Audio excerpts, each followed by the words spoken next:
Punjabi radio USA ਸੁਣ ਰਹੇ ਸਾਰੇ ਹੀ ਮਾਣਯੋਗ ਅਤੇ ਸਤਿਕਾਰਤ ਸਰੋਤਿਆਂ ਨੂੰ ਪੰਜਾਬੀ ਰੇਡੀਓ USA ਦੀ ਟੀਮ ਅਤੇ ਮੇਰੇ ਰਾਜਕਨਵੀਰ ਸਿੰਘ ਵੱਲੋਂ ਆਪ ਜੀ ਨੂੰ ਬਹੁਤ ਪਿਆਰ ਸਤਿਕਾਰ ਸਹਿਤ ਦੋਨੋਂ ਜੋੜ ਕੇ ਨਿੱਘੀ ਜਿਹੀ ਸਤਿ ਸ੍ਰੀ ਅਕਾਲ।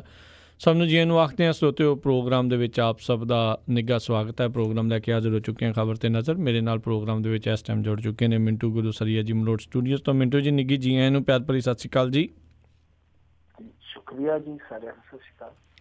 ਸਾਡੇ ਅੱਜ ਦੇ ਪ੍ਰੋਗਰਾਮ ਖਬਰ 'ਤੇ ਨਜ਼ਰ ਉਸ ਨੂੰ ਸਪੋਂਸਰ ਕਰਦੇ ਨੇ ਖਾਲਸਾ ਇੰਸ਼ੋਰੈਂਸ ਏਜੰਸੀ ਵਾਲੇ, ਜਿਨ੍ਹਾਂ ਦੇ ਕੋਲੋਂ ਤੁਸੀਂ ਹਰ ਇੱਕ ਤਰੀਕੇ ਦੀ ਇੰਸ਼ੋਰੈਂਸ ਕਰਵਾ ਸਕਦੇ ਹੋ। ਇੰਸ਼ੋਰੈਂਸ ਬਾਰੇ ਪਤਾ ਕਰਨ ਲਈ ਕਾਲ ਕਰ ਸਕਦੇ ਹੋ ਨੰਬਰ 408272 2500 ਦੇ ਉੱਤੇ। ਇਸ ਦੇ ਨਾਲ ਜਗਤਾਰ ਸਿੰਘ ਆਨੰਦਪੁਰੀ ਯੂਨੀਅਨ ਸਿਟੀ ਤੋਂ, ਕ੍ਰਿਸ਼ਨ ਧਨੋਤਾ ਜੀ ਯੂਬਾ ਸਿਟੀ ਤੋਂ, ਬਚਿੱਤਰ ਸਿੰਘ ਚਾਹਲ ਫਰੈਜ਼ਨੋ ਤੋਂ, ਮਹਿੰਦਰ ਸਿੰਘ ਮਨਜੀਤ ਕੌਰ ਤੱਖਰ ਮੋਡੈਸਟੋ ਤੋਂ, ਜਸਪਾਲ ਸਿੰਘ ਸੈਕਰਾਮੈਂਟੋ ਤੋਂ, ਪ੍ਰਿਤਪਾਲ ਸਿੰਘ ਡਰਲੋਕ ਤੋਂ, ਜੱਸੀ ਗਿੱਲ ਪਲੰਬਿੰਗ ਵਾਲੇ ਬੇਕਰਸਫੀਲਡ ਤੋਂ, ਪ੍ਰਿੰਸੀਪਲ ਅਵਤਾਰ ਸਿੰਘ ਪੰਨੂ ਬੇਕਰਸਫੀਲਡ ਤੋਂ, ਸਟੋਨ ਸਰਕਲ ਪਾਰਕ ਵਾਲੇ ਸਾਰੇ ਹੀ ਬਜ਼ੁਰਗ ਸਾਰੇ ਹੀ ਸੀਨੀਅਰਸ ਬੇਕਰਸਫੀਲਡ ਤੋਂ, ਅਤੇ GN ਟਾਇਰ ਐਂਡ ਲੂਬ ਵਾਲੇ, ਜਿਨ੍ਹਾਂ ਦੇ ਕੋਲੋਂ ਤੁਸੀਂ ਟਰੱਕ ਵਾਸ਼ ਕਰਵਾ ਸਕਦੇ ਹੋ, ਆਇਲ ਚੇਂਜ ਦਾ ਕੰਮ ਕਰਵਾ ਸਕਦੇ ਹੋ, ਏਅਰ ਬ੍ਰੇਕਾਂ ਦਾ ਕੰਮ ਕਰਦੇ ਨੇ। ਨਵੇਂ ਪੁਰਾਣੇ ਟਾਇਰ ਬਹੁਤ ਹੀ ਵਾਜਿਬ ਕੀਮਤਾਂ 'ਤੇ ਤੁਸੀਂ ਇਹਨਾਂ ਤੋਂ ਖਰੀਦ ਸਕਦੇ ਹੋ। 2 ਲੋਕੇਸ਼ਨਸ ਹਨ ਇਹਨਾਂ ਦੀਆਂ, ਸੈਂਟਾਨੈਲਾ ਅਤੇ ਮਡੇਰਾ ਦੇ ਵਿੱਚ। ਹੋਰ ਕਿਸੇ ਵੀ ਤਰੀਕੇ ਦੀ ਜਾਣਕਾਰੀ ਲਈ ਕਾਲ ਕਰੋ ਨਿੰਮਾ ਸਹੋਤਾ ਹੋਣਾ ਨੂੰ ਨੰਬਰ 209 277 1013 209 277 1013 ਦੇ ਉੱਤੇ। ਅਤੇ ਆਓ ਮਿੰਟੂ ਜੀ ਗੱਲਬਾਤ ਦਾ ਸਿਲਸਿਲਾ ਸ਼ੁਰੂ ਕਰਦੇ ਹਾਂ। ਫਰਾਡਾਂ ਦੇ ਜਿਹੜਾ ਕਹਿ ਲਓ ਵੀ ਲਗਾਤਾਰ ਸਿਲਸਿਲੇ ਜਾਰੀ ਆ, ਅਤੇ ਕਹਿੰਦੇ ਹੁਣ ਨਵਾਂ ਇੱਕ ਫਰਾਡ ਸਾਹਮਣੇ ਆਇਆ ਆ ਰੋਟੋਮੈਕ ਪੈਨ ਵਾਲਿਆਂ ਦਾ। ਇਹਨਾਂ ਨੇ ਸ਼ਾਹੀ ਦੇ ਨਾਲ ਹੀ ਕੁਛ ਕਰਤਾ।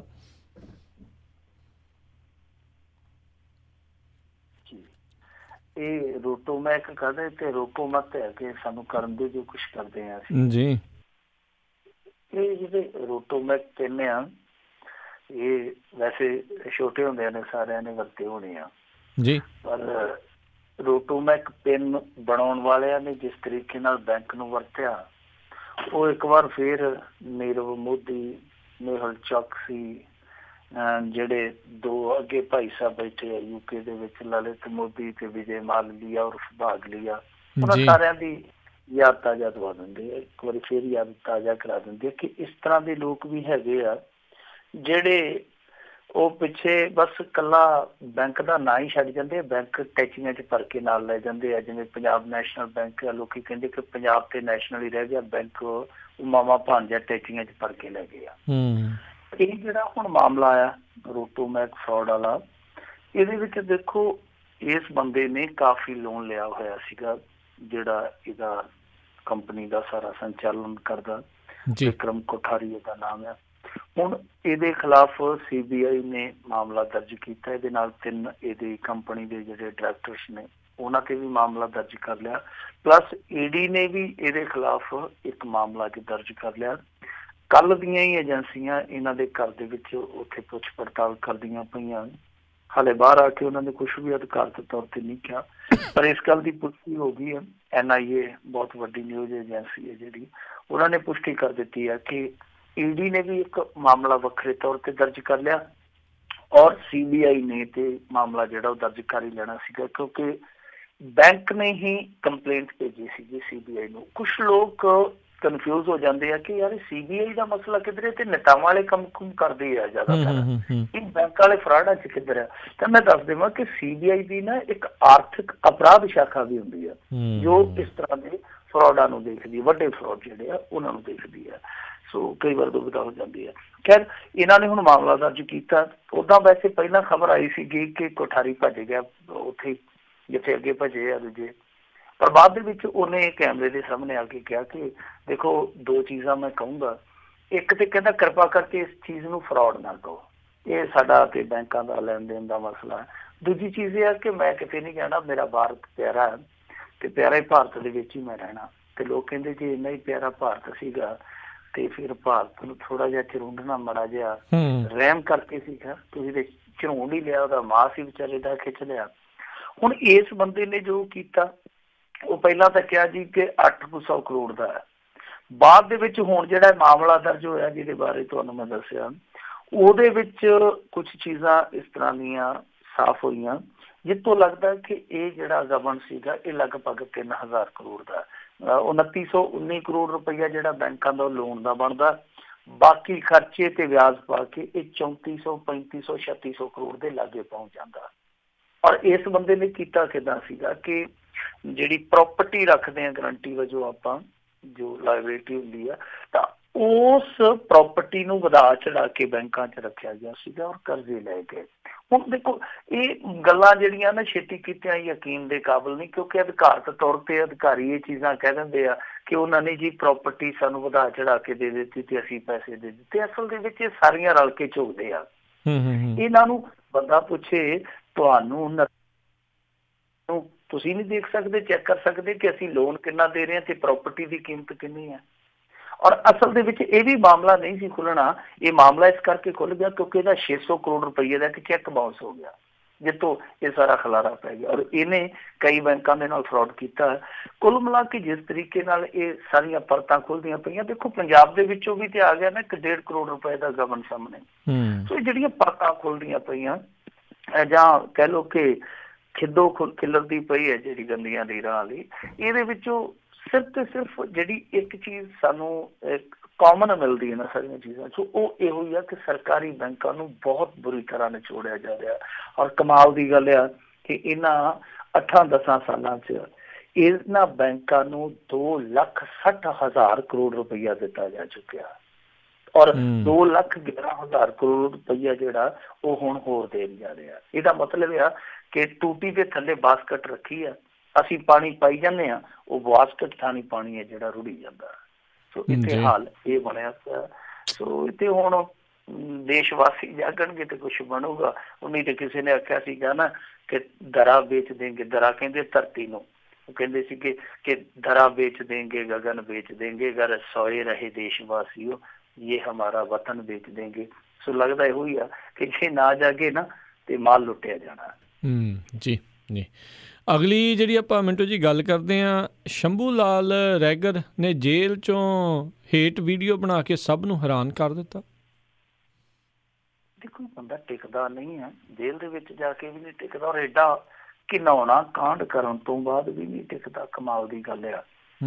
ਇਹ ਸ਼ੰਭੂ ਲਾਲ ਰੈਗਰ ਜਿਹੜਾ ਆ ਇਹ ਇਸ ਸਮੇਂ ਜੋਧਪੁਰ ਦੀ ਸੈਂਟਰਲ ਜੇਲ੍ਹ ਦੇ ਵਿੱਚ ਕੈਦ ਕਰਦਾ ਪਿਆ।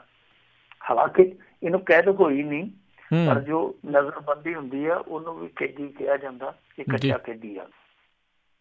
ਸੋ ਇਹਦੀ ਅਚਾਨਕ ਅੱਜ ਇੱਕ ਵੀਡੀਓ ਵਾਇਰਲ ਹੋਈ। ਵੀਡੀਓ 7-8 ਮਿੰਟਾਂ ਦੀ 2 ਪਾਰਟਸ ਦੇ ਵਿੱਚ ਆ। ਉਹਦੇ 'ਚ ਇਹਨੇ ਫੇਰ ਉਹੀ ਢਾਟ ਰਾਗ ਜਿਹੜਾ ਉਹ ਲੱਗ ਪਿਆ ਜਿਹੜਾ ਇਹਨੇ ਪਹਿਲੀ ਵੀਡੀਓ 'ਚ ਜਦੋਂ ਇਹਨੇ ਇੱਕ ਬਜ਼ੁਰਗ ਨੂੰ ਕਤਲ ਕੀਤਾ ਸੀਗਾ ਲਾਈਵ, ਉਦੋਂ ਜਿਹੜੀਆਂ ਇਹਨੇ ਹੇਟ ਸਪੀਚਾਂ ਕੀਤੀਆਂ ਸਨ ਵੱਖ-ਵੱਖ ਵੀਡੀਓ 'ਚ, ਬਿਲਕੁਲ ਸਿਮਲਰ ਉਹੀ ਕੰਟੈਂਟ ਆ। ਇਹ ਹੈਰਾਨ ਕਰਦਾ ਹੈ ਕਿ ਦੇਖੋ ਜੇਲ੍ਹ ਦੇ ਪ੍ਰਬੰਧ ਤੋਂ ਮੈਂ ਬੜੀ ਚੰਗੀ ਤਰ੍ਹਾਂ ਜਾਣੂ ਹਾਂ।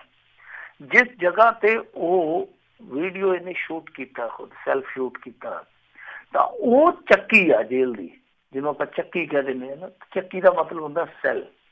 ਸੈੱਲ ਦੇ ਵਿੱਚ ਇਹ ਸੈੱਲ ਫੋਨ ਤੇ ਜਾ ਹੀ ਨਹੀਂ ਸਕਦਾ ਕਿਸੇ ਵੀ ਹਾਲਤ 'ਚ, ਕਿਉਂਕਿ ਉਹ ਜੇਲ੍ਹ ਦੇ ਅੰਦਰ ਜੇਲ੍ਹ ਹੁੰਦੀ ਹੈ ਇੱਕ, ਜਾਂ ਜੇਲ੍ਹ ਦੇ ਅੰਦਰ ਇੱਕ ਜੇਲ੍ਹ ਹੁੰਦੀ ਹੈ।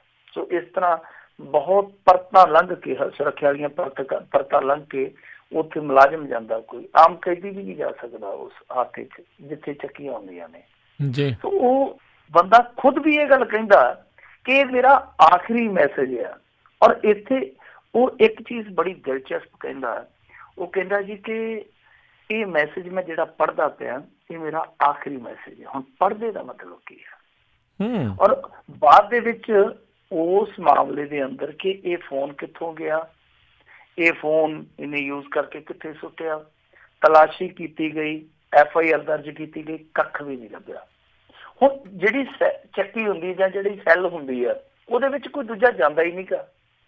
ਇਹ ਬੰਦਾ ਫੋਨ ਕਿਵੇਂ ਹਾਸਲ ਕਰ ਗਿਆ, ਫਿਰ ਉਹ ਫੋਨ ਕਿੱਧਰ ਸੁੱਟ ਗਿਆ, ਕਿਸੇ ਨੂੰ ਕੋਈ ਪਤਾ ਨਹੀਂ ਲੱਗਦਾ ਪਿਆ।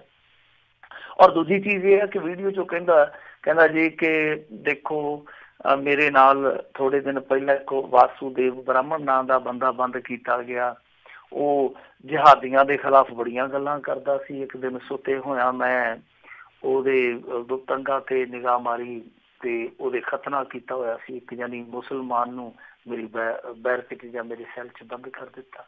ਉਹ ਇਸ ਤਰ੍ਹਾਂ ਦੀਆਂ ਗੱਲਾਂ ਕਰਦਾ।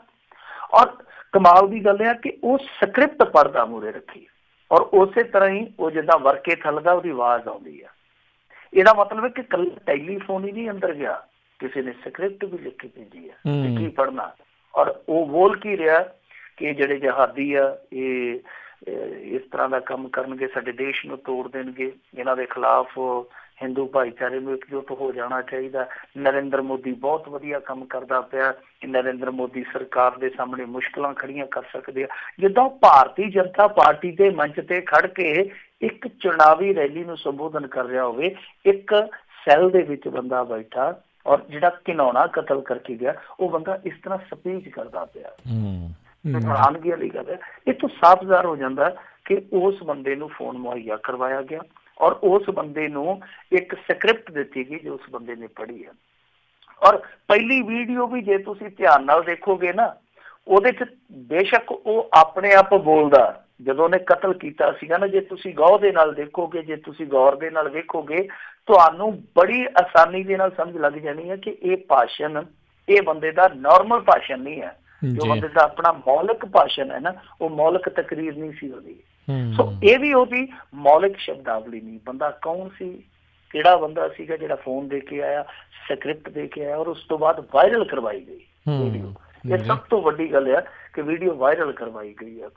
ਹੁਣ ਲੱਗਦਾ ਤੇ ਇਹੋ ਹੀ ਆ ਕਿ ਇਸ ਬੰਦੇ ਆਉਣ ਵਾਲੇ ਦਿਨਾਂ 'ਚ ਇਲੈਕਸ਼ਨ 'ਚ ਵੀ ਅਸੀਂ ਉਤਰਦਾ ਦੇਖ ਲਈਏ, ਕਿਉਂਕਿ ਉੱਥੋਂ ਜਿਹੜੀਆਂ ਕਨਸੂਆਂ ਆਉਂਦੀਆਂ ਨੇ ਰਾਜਸਥਾਨ 'ਚੋਂ, ਉਹ ਇਸ ਤਰ੍ਹਾਂ ਦੀਆਂ ਆਉਂਦੀਆਂ ਪਈਆਂ ਕਿ ਇਸ ਬੰਦੇ ਨੂੰ ਆਜ਼ਾਦ ਉਮੀਦਵਾਰ ਉਤਾਰ ਕੇ ਇਹਦੀ ਸਪੋਰਟ ਕਰਾ ਕੇ ਇਹਨੂੰ ਮੁੜ ਕੇ ਬਚਾਇਆ ਜਾ ਸਕਦਾ ਤੇ ਮੁੜ ਕੇ ਉਸੇ ਦਲ 'ਚ ਹੀ ਸ਼ਾਮਲ ਕਰ ਸਕਦੇ ਜਿਹੜੇ ਦਲ ਦੇ ਅੱਜ ਕੱਲ੍ਹ ਇਹ ਸੋਲੇ ਗਾਉਂਦਾ ਪਿਆ ਜਾਂ ਗਾਉਂਦਾ ਪਿਆ। ਲੱਗਦਾ ਇਹੋ ਹੀ ਆ ਕਿ ਇਸ ਬੰਦੇ ਨੂੰ ਕਿਤੇ ਨਾ ਫਿਰ, ਕਿਉਂਕਿ ਸੁਰਖੀਆਂ 'ਚ ਗਾਇਬ ਹੋ ਗਿਆ, ਬਹੁਤ ਇਹਦੀ ਮਹਿਮਾ ਇਹਨਾਂ ਨੇ ਮੰਡਤ ਕੀਤੀ ਸੀਗੀ। ਹੁਣ ਅਚਾਨਕ ਜਦੋਂ ਜੇਲ੍ਹ 'ਚ ਚਲੇ ਗਿਆ, ਸਭ ਨੂੰ ਭੁੱਲ ਗਿਆ ਕਿ ਸ਼ੰਭੂ ਲਾਲ ਰੈਗਰ ਕੌਣ ਆ। ਅੱਜ ਅਚਾਨਕ ਸ਼ੰਭੂ ਲਾਲ ਰੈਗਰ ਆਪਣੇ ਉਸੇ ਕਰੂਪ ਚਿਹਰੇ ਦੇ ਨਾਲ ਫੇਰ ਪ੍ਰਗਟ ਹੋ ਜਾਂਦਾ। ਸੋ ਇਹ ਜਿਹੜੀਆਂ ਚੀਜ਼ਾਂ ਨੇ ਇਹ ਸ਼ੱਕੀ ਨੇ, ਪਰ ਮੈਨੂੰ ਇਹ ਲੱਗਦਾ ਕਿ ਸਾਰੀ ਖੇਡ ਖਿਡਾਈ ਗਈ ਆ। ਖੇਡੀ ਨਹੀਂ ਉਸ ਬੰਦੇ ਨੇ, ਖੇਡ ਖਿਡਾਈ ਗਈ ਹੈ। ਪਰ ਜਿਸ ਬੰਦੇ ਨੇ ਵੀ ਇਹ ਖੇਡ ਖਿਡਾਈ ਹੈ ਉਸ ਬੰਦੇ ਨੇ ਬਹੁਤ ਮਾੜੀ ਕੀਤੀ ਹੈ। ਇਹੋ ਜਿਹੇ ਖੂਨੀ ਬੰਦੇ ਨੂੰ, ਇਹੋ ਜਿਹੇ ਦਰਿੰਦੇ ਬੰਦੇ ਨੂੰ ਜਿਹੜਾ ਕੈਮਰੇ ਦੇ ਸਾਹਮਣੇ ਇੱਕ ਬਜ਼ੁਰਗ ਮਜ਼ਦੂਰ ਨੂੰ ਨਾ ਸਿਰਫ ਕਤਲ ਕਰਦਾ ਹੈ ਬਲਕਿ 50 ਵਾਰ ਕਰਕੇ ਉਹਨੂੰ ਤੜਫਦੇ ਨੂੰ ਜਿਉਂਦਿਆਂ ਨੂੰ ਸਾੜ ਦਿੰਦਾ, ਉਹਨੂੰ ਇਸ ਤਰ੍ਹਾਂ ਹੀਰੋ ਦੇ ਤੌਰ ਤੇ ਜੇ ਕੋਈ ਸਾਜ਼ਿਸ਼ਨ ਪ੍ਰਮੋਟ ਕਰਦਾ ਪਿਆ ਤੇ ਫਿਰ ਮੇਰੇ ਖਿਆਲ ਦੇ ਨਾਲ ਉਹ ਨਾ ਬਸ਼ੀਰ ਬਦਰ ਦਾ ਕਿਤੇ ਸ਼ੇਰ ਨਹੀਂ ਪੜ੍ਹ ਕੇ ਜਿਹਨੇ ਆਖਿਆ ਸੀਗਾ ਨਾ ਕਿ ਲੋਕ टूट जाते हैं एक घर बनाने में, तुम तरस नहीं खाते बस्तियां जलाने में। ਸੋ ਵੋਟ ਲਈ ਜਿਹੜੇ ਇਹ ਇਸ ਤਰ੍ਹਾਂ ਦੇ ਭਾਈਚਾਰੇ ਨੂੰ ਸਾੜਦੇ ਪਏ ਆ, ਬਸਤੀਆਂ ਨੂੰ ਸਾੜਦੇ ਪਏ ਆ, ਇਹਨਾਂ ਨੂੰ ਇਸ ਮੁਲਕ ਤੇ ਤਰਸ ਕਰਨਾ ਚਾਹੀਦਾ। ਜੀ ਜੀ ਅਗਲੀ ਮਿੰਟ ਜੀ ਆਪਾਂ ਗੱਲ ਕਰੀਏ 53 ਕਹਿੰਦੇ ਪ੍ਰੇਮੀਆਂ ਤੋਂ ਹਟਿਆ ਦੇਸ਼ ਧਰੋਹ ਦਾ ਕੇਸ। ਦੇਖੋ ਇਹ ਕੇਸ ਜਿਹੜੇ ਸੀਗੇ ਉਹ ਰਾਜ ਕਰਨਵੀਰ ਸਿੰਘ ਜੀ ਇੱਕ ਦਿਨ ਹਟ ਹੀ ਜਾਣੇ ਸੀਗੇ। ਦੇਸ਼ ਧਰੋਹ ਦੇ ਮੁਕੱਦਮੇ ਆਪਾਂ ਵੇਖੇ ਅਤੀਤ ਦੇ ਵਿੱਚ ਜੀ, ਜਦੋਂ ਚੱਬੇ ਵਾਲਾ ਸਰਬੱਤ ਖਾਲਸਾ ਹੋਇਆ ਸੀਗਾ ਉਦੋਂ ਕਿੰਨੇ ਲੋਕਾਂ ਤੇ ਦੇਸ਼ ਧਰੋਹ ਦਾ ਮੁਕੱਦਮਾ ਦਰਜ ਕੀਤਾ ਗਿਆ ਸੀਗਾ। ਅੱਜ ਤੁਹਾਨੂੰ ਉਹਨਾਂ ਚੋਂ ਇੱਕ ਵੀ ਬੰਦਾ ਜੇਲ੍ਹ 'ਚ ਨਹੀਂ ਮਿਲੇਗਾ। ਔਰ ਗੱਲ ਕਿੰਨੇ ਕੁ ਚਿਰ ਦੀ ਆ, ਲਗਭਗ ਮੇਰੇ ਖਿਆਲ ਦੇ ਨਾਲ 2.5-3 ਸਾਲ ਪਹਿਲਾਂ ਦੀ ਹੈ ਜੀ। ਤਾਂ ਹੁਣ ਤੱਕ ਸਾਰੇ ਕੇਸ ਹੈ ਜਿਹੜੇ ਉਹ ਰਫਾ ਦਫਾ ਹੋ ਚੁੱਕੇ, ਕਿਉਂਕਿ ਦੇਸ਼ ਧਰੋਹ ਦਾ ਮੁਕੱਦਮਾ ਬਣਦਾ ਹੀ ਨਹੀਂ ਸੀਗਾ। ਇੱਥੇ ਉਹ ਜਿਹੜੇ JNU ਦੇ ਵਿੱਚ ਸੀਗੇ ਕਨਈਏ ਹੋਰੀ, ਉਹਨਾਂ ਤੇ ਦੋਸ਼ ਲੱਗੇ, ਦੋਸ਼ ਸਾਬਤ ਨਹੀਂ ਹੋਏ। ਅੱਜ ਤੱਕ ਦਿੱਲੀ ਪੁਲਿਸ ਨੇ ਉਸ ਮਾਮਲੇ 'ਚ ਚਲਾਨ ਨਹੀਂ ਪੇਸ਼ ਕੀਤਾ। ਦੇਸ਼ ਧਰੋਹ ਨੂੰ ਸਾਬਤ ਕਰਨਾ ਬਹੁਤ ਔਖਾ ਹੈ। ਦੇਸ਼ ਧਰੋਹ ਦਾ ਮੁਕੱਦਮਾ ਦਰਜ ਕਰਨ ਦੇ ਵਿੱਚ ਤੇ ਰੋਟੋਮੈਕ ਦਾ ਮਾੜਾ ਜਿਹਾ ਪੈਨ ਹੀ ਘਸਾਉਣਾ ਹੈ ਨਾ ਪੁਲਿਸ ਵਾਲੇ, ਪਰ ਉਹਨੂੰ ਸਾਬਤ ਕਰਨਾ ਬਹੁਤ ਔਖਾ। ਸੋ ਇਹੀ ਗੱਲ ਜਿਹੜੀ ਹੈ ਉਹ ਪ੍ਰੇਮੀਆਂ ਲਈ ਲੱਕੀ ਸਾਬਤ ਹੋਈ ਹੈ। ਇਹਨਾਂ ਦੇ 53 ਬੰਦੇ ਆ ਜਿਹੜੇ ਉਹ ਦੇਸ਼ ਧਰੋਹ ਦੀ ਧਾਰਾ ਤੋਂ ਮੁਕਤ ਹੋ ਗਏ, ਯਾਨੀ ਬਹੁਤ ਵੱਡਾ ਉਹਨਾਂ ਲਈ ਇਸ ਮਾਮਲੇ ਨੂੰ ਆਪਾਂ ਰਿਲੀਫ ਵਾਲਾ ਮਾਮਲਾ ਮੰਨ ਸਕਦੇ ਹਾਂ। ਕਿਉਂਕਿ ਦੇਸ਼ ਧਰੋਹ ਦੀ ਧਾਰਾ ਦਾ ਟੁੱਟ ਜਾਣਾ ਮਤਲਬ ਕਿ ਕੇਸ ਜਿਹੜਾ ਬਿਲਕੁਲ ਇੱਕ ਵਾਰੀ ਸਮਝ ਸਕਦੇ ਆਪਾਂ ਮਿੱਟੀ ਹੋ ਜਾਣਾ ਜੀ। ਇਹ ਜਿਹੜੇ ਬੰਦੇ ਸੀਗੇ 53 ਜਿਨ੍ਹਾਂ ਤੇ ਦੇਸ਼ ਧਰੋਹ ਦਾ ਮੁਕੱਦਮਾ ਚਲਾਇਆ ਗਿਆ ਸੀਗਾ, ਉਹਨਾਂ ਦੇ ਵਿੱਚੋਂ 45 ਤਾਂ ਇਹਨਾਂ ਦੀ ਕਮੇਟੀ ਦੇ ਮੈਂਬਰ ਸਨ। ਡੇਰੇ ਦੀ ਜਿਹੜੀ ਇੱਕ ਅੰਤਰਮ ਕਮੇਟੀ ਹੈ ਨਾ, ਬਹੁਤ ਜਿਹੜੀ ਕਿ ਵੱਡਾ ਵਜੂਦ ਰੱਖਦੀ ਹੈ ਡੇਰੇ 'ਚ, ਉਸ ਕਮੇਟੀ ਦੀ ਜਿਹਨੂੰ ਕੋਰ ਕਮੇਟੀ ਕਹਿ ਸਕਦੇ, ਬੁਨਿਆਦੀ ਕਮੇਟੀ ਹੈ ਜਿਹੜੀ, ਉਹਦੇ 45 ਮੈਂਬਰ ਆ। ਤਾਂ ਇਹਨਾਂ ਲਈ ਇੱਕ ਵੱਡੀ ਰਾਹਤ ਦੀ ਖਬਰ ਆ। ਔਰ ਇਹ ਕਿਉਂ ਹੋਇਆ? ਦੇਖੋ ਇਹਨਾਂ ਨੇ 2 ਦੋਸ਼ ਲਾਏ ਸੀ ਪੁਲਿਸ ਵਾਲਿਆਂ ਨੇ। ਵੈਸੇ ਨਾ ਇਹ ਸਾਡੀਆਂ ਕੋਰਟਾਂ ਦਾ ਮੈਂ ਕਹੂੰਗਾ ਕਿ ਅਵੇਸਲਾਪਨ ਕਹਿ ਲਓ ਜਾਂ ਇੱਕ ਚੋਰ ਮੋਰੀ ਕਹਿ ਲਓ ਕਾਨੂੰਨ ਦੀ, ਕਿ ਪੁਲਿਸ ਨੂੰ ਕਦੇ ਵੀ ਇਹ ਨਹੀਂ ਪੁੱਛਿਆ ਜਾਂਦਾ ਕਿ ਦੋਸ਼ ਲਾਉਣ ਦਾ ਹੀ ਤੁਹਾਨੂੰ ਚਾਹ ਹੁੰਦਾ, ਤੁਸੀਂ ਦੋਸ਼ ਸਾਬਤ ਕਿਉਂ ਨਹੀਂ ਕਰਦੇ ਜੀ। ਔਰ ਜੇ ਤੁਸੀਂ ਸਾਬਤ ਨਹੀਂ ਕਰ ਸਕਨੇ ਤਾਂ ਦੋਸ਼ ਲਾਉਣ ਦੇ ਵਿੱਚ ਤੁਹਾਨੂੰ ਇਹਨੀ ਕਾਹਲੀ ਕਾਹਤ ਹੁੰਦੀ ਹੈ। ਤਾਂ ਹੁਣ ਜਾ ਕੇ ਇਹਨਾਂ ਨੇ ਜਿਹੜਾ ਉੱਥੇ ਇਹ ਕਹਾਣੀ ਨੂੰ ਘੜਿਆ ਸੀਗਾ ਉਹ ਇਸ ਤਰ੍ਹਾਂ ਸੀਗਾ ਕਿ ਇਹਨਾਂ ਬੰਦਿਆਂ ਨੇ ਦੇਸ਼ ਦੇ ਖਿਲਾਫ ਲੜਾਈ ਵਿੱਢੀ ਹੈ ਔਰ ਦੂਸਰਾ ਕਿ ਇਹਨਾਂ ਨੇ ਜਾਨਲੇਵਾ ਹਮਲੇ ਕੀਤੇ ਆ। ਹੁਣ ਇਹਨਾਂ ਨੇ ਜਾ ਕੇ ਉੱਥੇ ਇਹ ਦਿਖਾਉਣਾ ਸੀਗਾ ਕਿ ਇਹਨਾਂ ਬੰਦਿਆਂ ਨੇ ਕਿਹਦੇ ਤੇ ਜਾ ਕੇ ਜਾਨਲੇਵਾ ਹਮਲਾ ਕੀਤਾ। ਇਹ ਆਪਣੇ ਆਪ ਨੂੰ ਨਹੀਂ ਸਾਬਤ ਕਰਾ ਸਕੇ, ਆਪਣੇ ਆਪ ਨੂੰ ਹੀ ਸਾਬਤ ਨਹੀਂ ਕਰਾ ਸਕੇ ਕਿ ਸਾਡੇ ਤੇ ਜਾਨਲੇਵਾ ਹਮਲਾ ਹੋਇਆ। ਸੋ ਪੁਲਿਸ ਇਸ ਗੱਲ ਦੇ ਵਿੱਚ ਹੀ ਨਾਕਾਮ ਸਾਬਤ ਹੋ ਗਈ ਕਿ ਸਾਡੇ ਤੇ ਕੋਈ ਇਹਨਾਂ ਨੇ ਜਾਨਲੇਵਾ ਹਮਲਾ ਕੀਤਾ। ਜਦੋਂ ਪੁਲਿਸ ਆਪਣੇ ਤੇ ਹੀ ਹਮਲਾ ਸਾਬਤ ਨਹੀਂ ਕਰ ਸਕੀ ਤਾਂ ਦੂਸਰੇ ਤੇ ਉਹਨਾਂ ਨੇ ਹਮਲਾ ਕੀ ਸਾਬਤ ਕਰਨਾ ਸੀਗਾ। ਸੋ ਇਹ ਸਾਰੇ ਬੰਦੇ ਸੀਗੇ ਜਿਹੜੇ ਇਹ ਇਰਾਦਾ ਕਤਲ ਦੀ ਧਾਰਾ ਦੇ ਨਾਲ ਵੀ ਬੰਨ੍ਹ ਦਿੱਤੇ ਗਏ, ਜਿਹੜੀ ਕਿ ਧਾਰਾ ਇਹਨਾਂ ਤੋਂ ਉੱਥੇ ਸਾਬਤ ਨਹੀਂ ਹੋਈ। ਜਦੋਂ ਧਾਰਾ 307 ਨਹੀਂ ਸਾਬਤ ਹੋਈ ਫਿਰ ਦੇਸ਼ ਧਰੋਹ ਵਾਲੀ ਵੀ ਧਾਰਾ ਜਿਹੜੀ ਸੀਗੀ ਉਹ ਵੀ ਉਹਨਾਂ ਨੇ ਤੋੜ ਕੇ ਪਰੇ ਮਾਰੀ ਹੈ। ਪਰ ਉੱਦਾਂ ਇਹ ਜਿਹੜੇ ਬੰਦੇ ਆ ਇਹ ਕੇਸ ਦੇ ਵਿੱਚੋਂ ਲਾਂਭੇ ਨਹੀਂ ਕੀਤੇ ਗਏ, ਛੱਡੇ ਨਹੀਂ ਗਏ। ਇਹਨਾਂ ਤੇ ਜਿਹੜੀਆਂ ਦੂਜੀਆਂ ਧਾਰਾਵਾਂ ਲੱਗੀਆਂ ਨੇ ਉਹਨਾਂ ਧਾਰਾਵਾਂ ਤਹਿਤ ਕੇਸ ਇਹ ਚੱਲਦਾ ਹੀ ਰਹਿਣਾ। ਵੈਸੇ ਉੱਦਾਂ ਉਮੀਦ ਤੇ ਮੇਰੇ ਖਿਆਲ ਦੇ ਨਾਲ ਹਨੀਪ੍ਰੀਤ ਨੂੰ ਵੀ ਵੱਜ ਗਈ ਹੋਣੀ ਹੈ, ਉਹ ਵੀ ਕੱਲ ਨੂੰ ਕਹਿ ਸਕਦੀ ਹੈ ਕਿ ਜੀ ਜਿੱਦਾਂ ਇਹ ਭੋਲੇ ਭਾਲੇ ਲੋਕ ਆ ਉਹਦਾ ਮੈਂ ਵੀ ਸ਼ਰਧਾ ਬਸ ਹੋ ਕੇ ਇਸ ਪਾਸੇ ਤੁਰ ਪਈ ਆ ਤਾਂ ਹੋ ਸਕਦਾ ਉਹਨੂੰ ਵੀ ਰਿਲੀਫ ਮਿਲ ਜਾਵੇ। ਪਰ ਹੁਣ ਤੱਕ ਦੀ ਅਪਡੇਟ ਇਹੋ ਹੀ ਆ ਕਿ ਹਨੀਪ੍ਰੀਤ ਅਦਿੱਤਾ ਇਨਸਾਨ ਜਿਹੜਾ ਇਹਨਾਂ ਸਾਰਿਆਂ ਤੇ ਇਸ ਤਰ੍ਹਾਂ ਦੀ ਧਾਰਾ ਜਿਹੜੀ ਆ ਉਹ ਲਾਗੂ ਹੀ ਰਹੇਗੀ ਅੱਗੇ ਜਾ ਕੇ। ਇਹ ਇਸ ਆਧਾਰ ਤੇ ਇਸ ਗਰਾਊਂਡ ਦੇ ਆਧਾਰ ਤੇ ਕਿ ਇਹਨਾਂ ਦੇ ਖਿਲਾਫ ਜੇ ਦੇਸ਼ ਧਰੋਹ ਦਾ ਮੁਕੱਦਮਾ ਨਹੀਂ ਬਣਦਾ ਤਾਂ ਸਾਡੇ ਖਿਲਾਫ ਕਿਉਂ, ਇਸ ਆਧਾਰ ਤੇ ਕੋਈ ਰਾਹਤ ਲੈ ਲੈਣ ਤਾਂ ਸੋ ਲੈ ਲੈਣ, ਪਰ ਇੱਕ ਵਾਰੀ ਇਹਨਾਂ ਦੇ ਖਿਲਾਫ ਜਿਹੜੇ ਦੋਸ਼ ਲੱਗੇ ਸੀ ਉਹ ਜਿਉਂਦੇ ਤਿਉਂ ਜਾਣਗੇ। ਜੀ ਅਗਲੀ ਆਪਾਂ ਮਿੰਟੂ ਜੀ ਗੱਲ ਕਰਦੇ ਹਾਂ। ਮਨਪ੍ਰੀਤ ਨੇ ਮੰਨਿਆ ਕਿ ਗੁੰਡਾ ਟੈਕਸ ਹੈ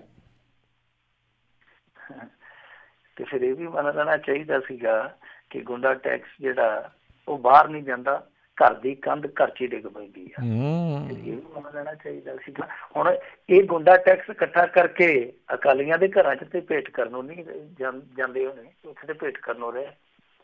ਇਹ ਸਾਰਾ ਜਿਹੜਾ ਪੈਸਾ ਫਿਰ ਉਹ ਸੱਤਾਧਾਰੀਆਂ ਕੋਲ ਹੀ ਜਾਂਦਾ ਰਹੂਗਾ ਜਾਂ ਹੁਕਮਰਾਨਾਂ ਕੋਲ ਹੀ ਜਾਂਦਾ ਰਹੂ। ਸੋ ਇਹ ਮਨਪ੍ਰੀਤ ਸਿੰਘ ਬਾਦਲ ਨੇ ਜਿੱਦਾਂ ਗੱਲ ਕਹੀ ਹੈ, ਕਹਿੰਦਾ ਜੀ ਕਿ ਗੁੰਡਾ ਟੈਕਸ ਦੀ ਵਸੂਲੀ ਹੋ ਰਹੀ ਹੈ ਪਰ ਜੋ ਤੇ ਲਾਏ ਦੋਸ਼ ਝੂਠੇ ਆ। ਜੋ ਮਤਲਬ ਕਿ ਇਹਦਾ ਸਾਲਾ ਜਿਹਦੇ ਬਾਰੇ ਅੱਜ ਕੱਲ੍ਹ ਇੱਥੇ ਇੱਕ ਚੁਟਕਲਾ ਹੀ ਬਣ ਗਿਆ, ਜੋ ਟੈਕਸ ਮਤਲਬ ਕਿ GST ਟੈਕਸ ਜੀ। ਉਹ ਇਹਨੇ ਹੁਣ ਮਨਪ੍ਰੀਤ ਬਾਦਲ ਨੇ ਇਸ ਗੱਲ ਤੋਂ ਇਨਕਾਰ ਕੀਤਾ। ਉਹ ਕਹਿੰਦਾ ਕਿ ਜੋ ਤੇ ਦੋਸ਼ ਜਿਹੜੇ ਲੱਗਦੇ ਝੂਠੇ ਆ। ਔਰ ਦੂਜੀ ਚੀਜ਼ ਇਹ ਆ ਕਿ ਮੈਂ ਇੱਕ ਕਿਸਾਨ ਆ, ਮੇਰਾ ਕੋਈ ਬਿਜ਼ਨਸ ਨਹੀਂ ਹੈ, ਕੋਈ ਕਾਰੋਬਾਰ ਨਹੀਂ, ਕੋਈ ਲੈਣਾ ਨਹੀਂ, ਕੋਈ ਦੇਣਾ ਨਹੀਂ ਹੈ, ਪਰ ਠੀਕ ਹੈ ਕਿ ਗੁੰਡਾ ਟੈਕਸ ਦੀ ਵਸੂਲੀ ਹੋ ਰਹੀ ਹੈ। ਇਹ ਤੇ ਦੇਖੋ ਹੁਣ ਰਾਜ ਕਰਨਵੀਰ ਸਿੰਘ ਜੀ ਪ੍ਰਮਾਣਿਤ ਹੋ ਚੁੱਕੀ ਹੈ ਚੀਜ਼, ਇਸ ਗੱਲ ਤੋਂ ਭੱਜ ਨਹੀਂ ਸਕਦੇ। ਇਹਨਾਂ ਨੇ ਜਿਹੜੀ ਇੱਕ ਖੁਫੀਆ ਪੜਤਾਲ ਕਰਵਾਈ ਸੀਗੀ ਉਹਦੇ ਬਾਰੇ ਪੰਜਾਬੀ ਟ੍ਰਿਬਿਊਨ ਦੇ ਚਰਨਜੀਤ ਸਿੰਘ ਭੁੱਲਰ ਨੇ ਇੱਕ ਰਿਪੋਰਟ ਛਾਪ ਦਿੱਤੀ ਸੀਗੀ ਪਿਛਲੇ ਹਫ਼ਤੇ। ਉਹਨਾਂ ਨੇ ਸਾਫ਼ ਤੌਰ ਤੇ ਉਸ ਰਿਪੋਰਟ ਦੇ ਹਵਾਲੇ ਨਾਲ ਲਿਖ ਦਿੱਤਾ ਸੀਗਾ ਕਿ ਦੇਖੋ ਇਸ ਰਿਪੋਰਟ ਦੇ ਵਿੱਚ 3 ਕਾਂਗਰਸੀ ਵਿਧਾਇਕਾਂ ਦੇ ਨਾਮ, ਇੱਕ ਲੋਕਲ ਕਾਂਗਰਸੀ ਆਗੂ ਦਾ ਨਾਮ, ਇੱਕ ਕਾਂਗਰਸੀ ਆਗੂ ਦੇ ਰਿਸ਼ਤੇਦਾਰ ਦਾ ਨਾਮ ਔਰ ਇੱਕ ਆਮ ਆਦਮੀ ਪਾਰਟੀ ਦੇ ਵਿਧਾਇਕ ਦਾ ਨਾਮ ਜਿਹੜਾ ਉਹ ਲਿਖ ਕੇ ਭੇਜਿਆ ਗਿਆ ਕਿ ਇਹ ਇਸ ਖੇਡ ਦੇ ਵਿੱਚ ਸ਼ਾਮਲ ਸਨ। ਔਰ ਇਸ ਤੋਂ ਇਲਾਵਾ ਇੱਥੇ ਇੱਕ ਨਜਾਇਜ਼ ਤੌਰ ਤੇ ਕਸੀਨੋ ਚਲਾ ਕੇ ਉਹਦੀ ਵੀ ਖੱਟੀ ਖਾਂਦੇ ਸੀਗੇ ਸਾਰੇ ਰਲ ਮਿਲ ਕੇ। ਸੋ ਜਿਹੜੀ ਹੁਣ ਪੰਜਾਬ ਸਰਕਾਰ ਦੀ ਆਪਣੀ ਖੁਫੀਆ ਪੜਤਾਲ ਦੇ ਵਿੱਚ ਹੀ ਰਿਪੋਰਟ ਚਲੇ ਗਈ ਤੇ ਫਿਰ ਇਹਨਾਂ ਨੂੰ ਇੱਕ ਨਾ ਇੱਕ ਦਿਨ ਮੰਨਣਾ ਪੈਣਾ ਸੀ। ਔਰ ਮਨਪ੍ਰੀਤ ਸਿੰਘ ਬਾਦਲ ਹੁਣ ਤੇ ਕਹਿੰਦਾ ਦੇਖੋ ਜੀ ਜੇ ਸਾਡੇ 'ਚ ਕੋਈ ਕਾਣ ਹੋਵੇ, ਸਾਡੇ 'ਚ ਕੋਈ ਵਿੰਗ ਬਲਾਵਾ ਹੋਵੇ ਤੇ ਅਸੀਂ ਆਪ ਹੀ ਇਹ ਮੁੱਦਾ ਚੁੱਕਣਾ ਸੀਗਾ। ਪਰ ਮਨਪ੍ਰੀਤ ਸਿੰਘ ਬਾਦਲ ਇਹ ਗੱਲ ਗਲਤ ਕਹਿੰਦਾ ਪਿਆ। ਅਸਲ ਦੇ ਵਿੱਚ ਜਿੱਦਣ ਕੈਬਨਿਟ ਦੀ ਮੀਟਿੰਗ ਸੀ ਆ ਪਿਛਲੇ ਹਫ਼ਤੇ ਵੀਕਐਂਡ ਤੇ, ਕੈਬਨਿਟ ਦੇ ਵਿੱਚ ਮਨਪ੍ਰੀਤ ਸਿੰਘ ਬਾਦਲ ਨੇ ਮੁੱਦਾ ਨਹੀਂ ਚੁੱਕਿਆ। ਦੱਸਦੇ ਆ ਕਿ ਮਨਪ੍ਰੀਤ ਸਿੰਘ ਬਾਦਲ ਤੇ ਸਵਾਲ ਖੜੇ ਹੋਏ ਕਿ ਤੇਰੇ ਸਾਲੇ ਦਾ ਨਾਂ ਜਿਹੜਾ ਉਹ ਇਸ ਟੈਕਸ ਵਸੂਲੀ ਦੇ ਮਾਮਲੇ 'ਚ ਗੂੰਜਦਾ। ਤਾਂ ਉੱਥੋਂ ਫਿਰ ਮਨਪ੍ਰੀਤ ਸਿੰਘ ਬਾਦਲ ਨੇ ਆਖਿਆ ਕਿ ਜੇ ਕੋਈ ਜਾਂਚ ਪੜਤਾਲ ਕਰਾਉਣੀ ਤਾਂ ਤੁਸੀਂ ਕਰਾ ਸਕਦੇ ਹੋ, ਕੋਈ ਵੀ ਬੰਦਾ ਕਾਨੂੰਨ ਤੋਂ ਉੱਤੇ ਨਹੀਂ। ਇਹ ਗੱਲ ਠੀਕ ਆ ਕਿ ਮਨਪ੍ਰੀਤ ਬਾਦਲ ਤੇ ਕਿਸੇ ਕਿਸਮ ਦਾ ਦੋਸ਼ ਨਹੀਂ ਲੱਗਦਾ, ਮਨਪ੍ਰੀਤ ਸਿੰਘ ਬਾਦਲ ਦੇ ਸਾਲੇ ਤੇ ਲੱਗਦਾ ਤੇ ਉਹ ਕਹਿੰਦਾ ਕਿ ਜਾਂਚ ਪੜਤਾਲ ਕਰਾ ਲਓ। ਪਰ ਜਾਂਚ ਪੜਤਾਲ ਕਰਾਉਣੀ ਕਿੰਨੇ ਆ? ਹੁਣ ਜਿਹੜਾ ਜੱਸੀ ਆ ਉਹ ਡੇਰੇ ਵਾਲੇ ਦਾ ਕੁੜਮ ਉਹ ਵੀ ਕਹਿੰਦਾ ਕਿ ਜਾਂਚ ਪੜਤਾਲ ਕਰਾ ਲਓ। ਇਹ ਵੀ ਕਹਿੰਦੇ ਜੀ ਜਾਂਚ ਪੜਤਾਲ ਕਰਾ ਲਓ, ਤੇ ਜਾਂਚ ਪੜਤਾਲ ਉੱਥੇ ਕਰਾਉਣੀ ਕਿੰਨੇ ਆ? ਮੁਰਦਿਆਂ ਨੇ ਤੇ ਜਾਂਚ ਪੜਤਾਲ ਕਰਾਉਣ ਰਹੇ, ਇਹਨਾਂ ਨੇ ਕਰਾਉਣੀ ਹੈ। ਇਹ ਜਾਂਚ ਪੜਤਾਲ ਕਰਵਾਉਣ। ਪਰ ਦੂਜੇ ਪਾਸੇ ਨਵਜੋਤ ਸਿੱਧੂ ਨੇ ਅਸਲ ਦੇ ਵਿੱਚ ਇਹਨਾਂ ਨੂੰ ਬੈਕਫੁੱਟ ਤੇ ਲਿਆਂਦਾ। ਨਵਜੋਤ ਸਿੱਧੂ ਨੇ ਪਰਸੋਂ ਵੀ ਕਹਿਤਾ ਸੀਗਾ ਇਸ ਟੈਕਸ ਦੀ ਵਸੂਲੀ ਬਾਰੇ, ਕੱਲ ਵੀ ਇੱਕ ਥਾਂ ਤੇ ਉਹਨੇ ਕਿਹਾ ਕਿ ਟੈਕਸ ਦੀ ਵਸੂਲੀ ਇਸ ਤਰ੍ਹਾਂ ਦੀ ਹੋ ਰਹੀ ਆ। ਔਰ ਗੁੰਡਾ ਟੈਕਸ ਬਾਰੇ ਤਾਂ ਦੇਖੋ, ਕੱਲਾ ਅੱਗੇ ਤੇ ਬੰਦਿਆਂ ਤੋਂ ਹੀ ਗੁੰਡਾ ਟੈਕਸ ਵਸੂਲਿਆ ਜਾਂਦਾ ਸੀਗਾ, ਅੱਜ ਅਖਬਾਰਾਂ 'ਚ ਖਬਰ ਲੱਗੀ ਪਈ ਹੈ ਕਿ ਡੰਗਰਾਂ ਤੋਂ ਵੀ ਗੁੰਡਾ ਟੈਕਸ ਵਸੂਲਿਆ ਜਾਂਦਾ। ਜਿਹੜੇ ਲੋਕ ਵਿਚਾਰੇ ਪਸ਼ੂਆਂ ਨੂੰ ਜਾ ਕੇ ਮੰਡੀਆਂ ਦੇ ਵਿੱਚ ਵੇਚਦੇ ਆ ਜਾਂ ਖਰੀਦਦੇ ਆ, ਉਹਨਾਂ ਤੇ ਵੀ ਗੁੰਡਾ ਟੈਕਸ ਜਿਹੜਾ ਵਸੂਲਿਆ ਜਾ ਰਿਹਾ। ਸੋ ਇਹ ਬਹੁਤ ਮਾੜੀ ਗੱਲ ਆ। ਇਹਦੇ ਨਾਲ ਇਹ ਨਹੀਂ ਹੱਲ ਹੋ ਜਾਣਾ ਕਿ ਹਾਂਜੀ ਗੁੰਡਾ ਟੈਕਸ ਦੀ ਵਸੂਲੀ ਹੋ ਰਹੀ ਹੈ, ਤੁਸੀਂ ਜਾਂਚ ਪੜਤਾਲ ਕਰਾ ਲਓ। ਜਾਂਚ ਪੜਤਾਲ ਕਿੰਨੇ ਕਰਾਉਣੀ ਹੈ? ਨਾ ਉਹ ਕਹਿੰਦੇ ਨਾ ਕਿ ਨਾ ਚੋਰ ਲੱਗੇ ਤੇ ਨਾ ਕੁੱਤਾ ਭੌਂਕੇ। ਸੋ ਇਹ ਤੇ ਜਾਂਚ ਪੜਤਾਲ ਛੱਡੋ, ਤੁਸੀਂ ਏਦਾਂ ਕਰੋ ਕਿ ਵਿਧਾਨ ਸਭਾ ਦੀ ਇੱਕ ਕਮੇਟੀ ਬਿਠਾਓ, ਕਿਉਂਕਿ ਤੁਹਾਡੇ ਵਿਧਾਇਕਾਂ ਦਾ ਨਾਂ ਆ ਰਿਹਾ, ਇੱਕ ਆਮ ਆਦਮੀ ਪਾਰਟੀ ਦੇ ਵਿਧਾਇਕ ਦਾ ਨਾਂ ਆ ਰਿਹਾ, ਤਾਂ ਵਿਧਾਇਕ ਸਿੱਧੇ ਤੌਰ ਤੇ ਅਸੈਂਬਲੀ ਦਾ ਹਿੱਸਾ ਨੇ।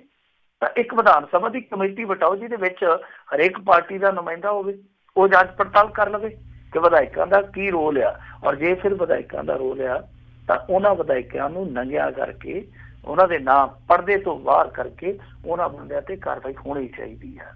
ਤੁਸੀਂ ਟਰੱਕ ਯੂਨੀਅਨਾਂ ਤੱਕ ਫੱਟ ਉਹ ਭੰਗ ਕਰ ਦਿੱਤੀਆਂ ਕਿ ਜੀ ਕਾਰੋਬਾਰੀਆਂ ਨੂੰ ਤੰਗ ਬਹੁਤ ਕਰਦੇ ਆ, ਤੇ ਤੁਸੀਂ ਹੁਣ ਕਾਰੋਬਾਰੀਆਂ ਨੂੰ ਖੰਡ ਪਾਉਂਦੇ ਆਪ ਹੀ ਮੰਨੀ ਜਾਂਦੇ ਹੋ ਕਿ ਟੈਕਸ ਵਸੂਲੀ ਹੁੰਦੀ ਹੈ। ਔਰ ਇਹਨਾਂ ਦਾ ਇੱਕ ਬੰਦਾ ਅੱਜ ਜਿਹੜਾ ਪਠਾਨਕੋਟ ਤੋਂ MLA ਆ, ਉਹ ਬੰਦਾ ਅੱਜ ਕੈਮਰੇ ਦੇ ਸਾਹਮਣੇ ਬੋਲਿਆ, ਉਹ ਕਹਿੰਦਾ ਮੇਰੇ ਹੱਥ ਖੜੇ ਗਏ, ਮੈਂ 50 ਵਾਰੀ DC ਨੂੰ ਕਹਿਤਾ ਕਿ ਮੈਡਮ ਇੱਥੇ ਨਜਾਇਜ਼ ਮਾਈਨਿੰਗ ਹੁੰਦੀ ਹੈ, ਇਹਨੂੰ ਰੋਕੋ, ਇੱਥੇ ਨਜਾਇਜ਼ ਮਾਈਨਿੰਗ ਕਰੀ ਜਾਂਦੇ, ਸਾਡੇ ਹੀ ਬੰਦੇ ਕਰੀ ਜਾਂਦੇ, ਇਹਨਾਂ ਨੂੰ ਰੋਕੋ। ਉਹ ਕਹਿੰਦਾ ਕਿ DC ਵੀ ਨਹੀਂ ਸੁਣਦਾ ਸਾਡੀ। ਉਹ ਕਹਿੰਦਾ ਕਿ DC ਵੀ ਨਹੀਂ ਸੁਣਦਾ, ਮੈਂ ਵਿਧਾਇਕ ਮੈਂ ਕੀ ਕਰਾਂ, ਮੈਂ ਦੁਨੀਆ ਨੂੰ ਕਹਿਣਾ ਕਿ ਸਾਡੇ ਹੱਥ ਖੜੇ ਆ, ਇੱਥੇ ਸਭ ਕੁਝ ਚੱਲੀ ਜਾਂਦਾ।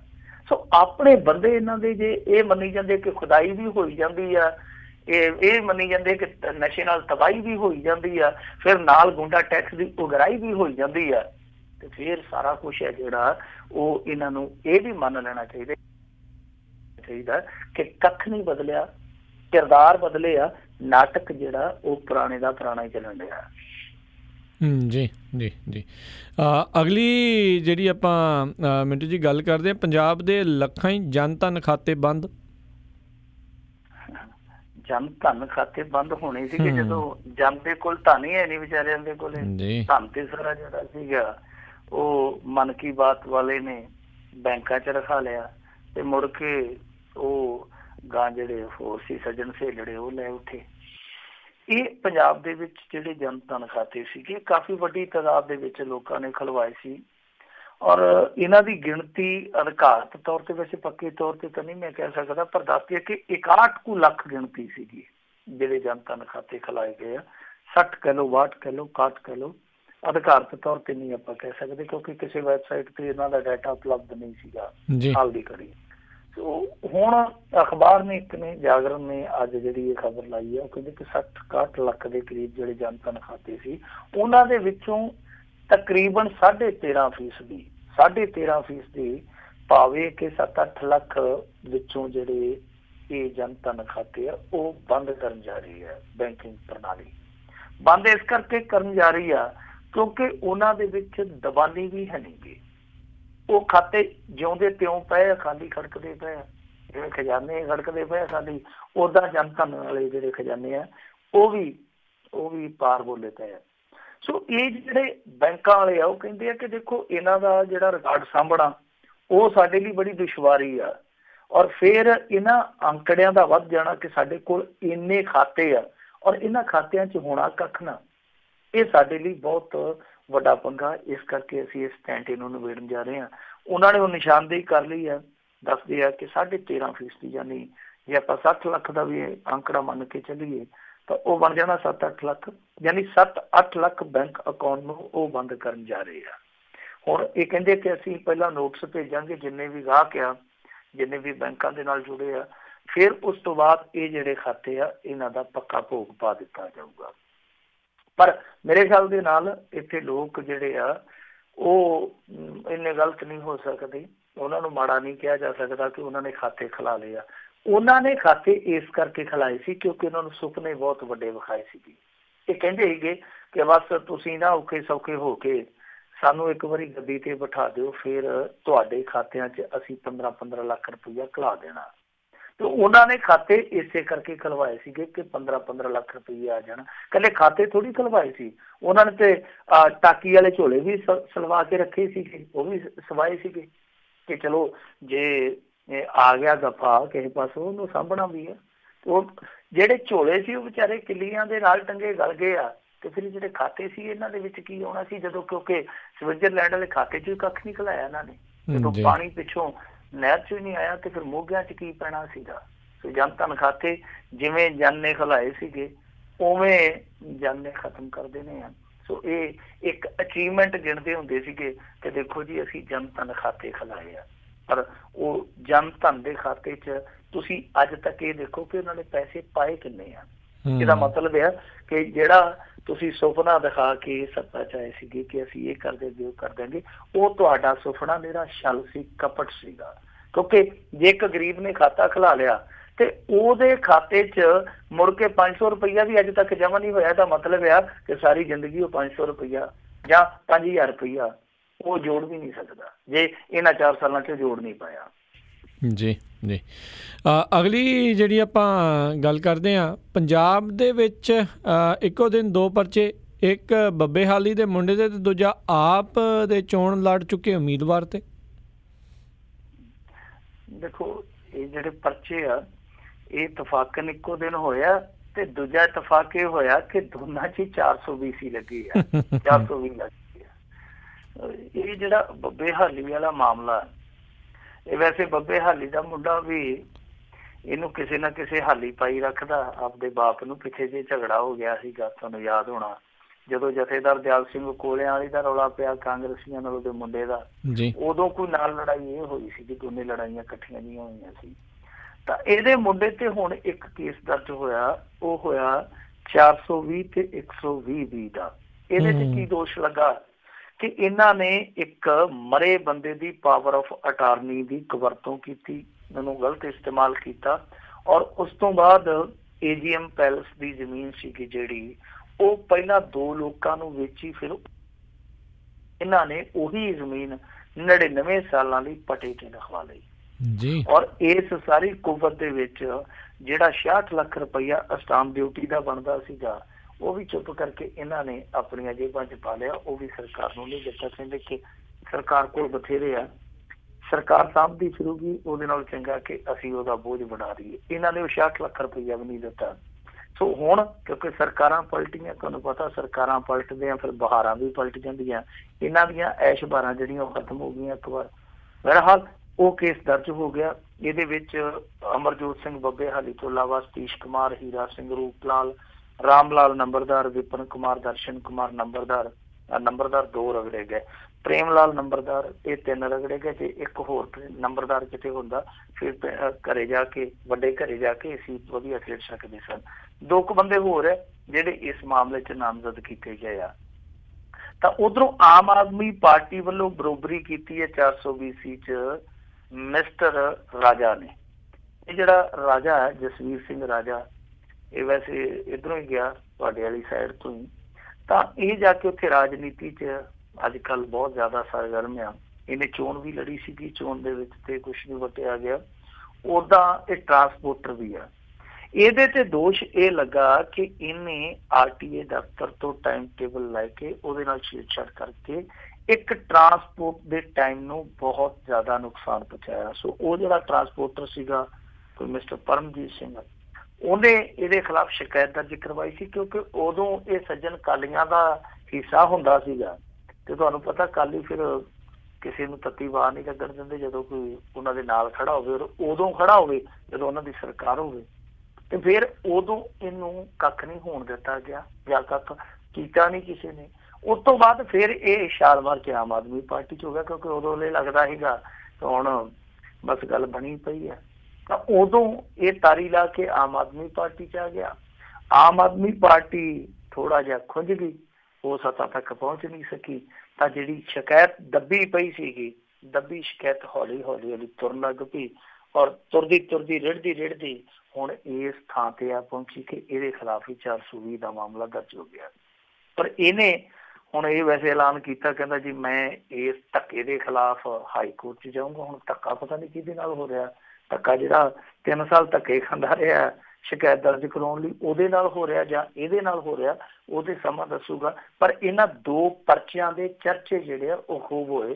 ਤੇ ਕਮਾਲ ਦੀ ਗੱਲ ਆ ਕਿ ਇਹ ਨੇਤਾ ਜਿਹੜੇ ਕਿ ਇੱਕ ਸੱਤਾ ਮੰਨ ਕੇ ਆਏ ਲੋਕਾਂ 'ਚੋਂ ਇੱਕ ਸੀਗਾ, ਤੇ ਦੂਸਰਾ ਜਿਹੜੇ ਸੱਤਾ ਮੰਨਣ ਦੇ ਜਿਹੜੇ ਖਾਬ ਦੇਖਦੇ ਸੀ, ਇੱਕ ਉਹਨਾਂ ਦੇ ਵਿੱਚੋਂ ਸੀਗਾ। ਦੋਵਾਂ ਦੇ ਬਰਾਬਰ ਇੱਕੋ ਦਿਨ ਪਰਚੇ ਹੋਇਆ ਔਰ ਧਾਰਾ ਵੀ ਕਿਹੜੀ ਲੱਗੀ ਆ 420, ਦੋਨਾਂ ਤੇ ਇੱਕੋ। ਜੀ ਜੀ। ਅਤੇ ਜਾਂਦੇ ਮਿੰਟੂ ਜੀ ਗੱਲ ਕਰੀਏ ਸੂਬੇ ਦੇ ਵਿੱਚੋਂ, ਕਹਿੰਦੇ ਆਈਆਂ 2 ਚੰਗੀਆਂ ਖਬਰਾਂ। ਦੇਖੋ ਇਹ ਤਾਂ ਬੜੀ ਵਧੀਆ ਗੱਲ ਹੈ। ਇੱਥੇ ਇੱਕ ਨਹੀਂ ਚੰਗੀ ਖਬਰ ਲੱਭਦੀ। ਅੱਜ ਤੇ ਭਾਗਾਂ ਵਾਲਾ ਦਿਨ ਹੈ ਔਰ ਸੋਮਵਾਰ ਦਾ ਦਿਨ ਹੈ ਪੰਜਾਬ ਦੇ ਵਿੱਚ, ਹਫ਼ਤੇ ਦਾ ਪਹਿਲਾ ਦਿਨ ਹੀ 2 ਖਬਰਾਂ ਚੰਗੀਆਂ ਲੈ ਆਵੇ ਤੇ ਫਿਰ ਪੁੱਛਣਾ ਕਿ ਇਹ ਤੇ ਇੱਕ ਕਰੇਲਾ ਤੇ ਕਹਿੰਦੇ ਦੂਜਾ ਨਿੰਮ ਤੇ ਚੜਿਆ, 2 ਖਬਰਾਂ ਸਿੱਧੀਆਂ।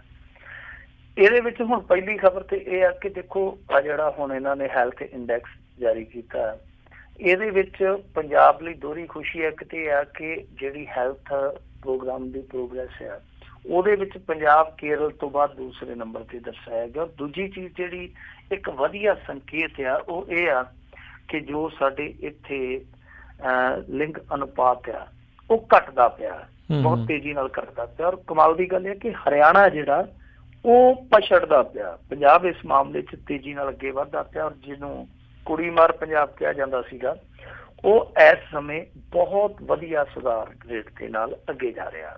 ਹਰਿਆਣਾ ਪਛੜਦਾ ਪਿਆ।